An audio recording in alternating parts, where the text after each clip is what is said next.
Coach, a good battle here on the road. Had it there in the fourth quarter and kind of let it slip away. Give us your overall thoughts here to start. Certainly a better overall effort from our team than 2 days ago. I'm proud of our response. I'm proud of our effort, but still disappointed from mistakes that we made. The biggest thing about UTEP, regardless of what they do, regardless of if they run, you can't allow them an offensive rebound, you can't allow them to turn you over, and you can't allow them to have free throws. And that's exactly what we did, and we do all that and we're close. So it's just disappointing that we couldn't take care of the things we knew we needed to take care of to win this game.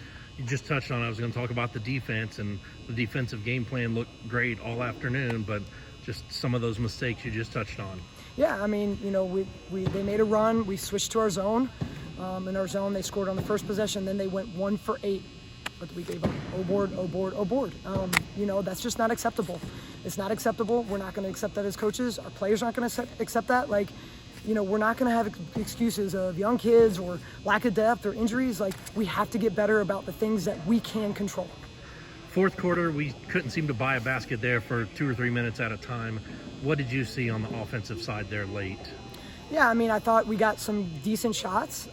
We just weren't able to finish. I think the other thing that also hurts us, when we can't get stops, we can't go in transition. And again, we're getting the first stop, which is outstanding, but we're allowing the offensive rebounds. And then again, that hurts us because they score, but then we don't get any transition opportunities. That's when we're best. We had 4 in double figures. We outshot them in all the 3 categories today. But, a loss is a loss, and we now have to turn our attention to go back home for Middle Tennessee on Thursday. Yeah, at this point, we just have to continue to put pressure on our kids to continue to get better. And as coaches, we're going to continue to do everything we can to prepare them.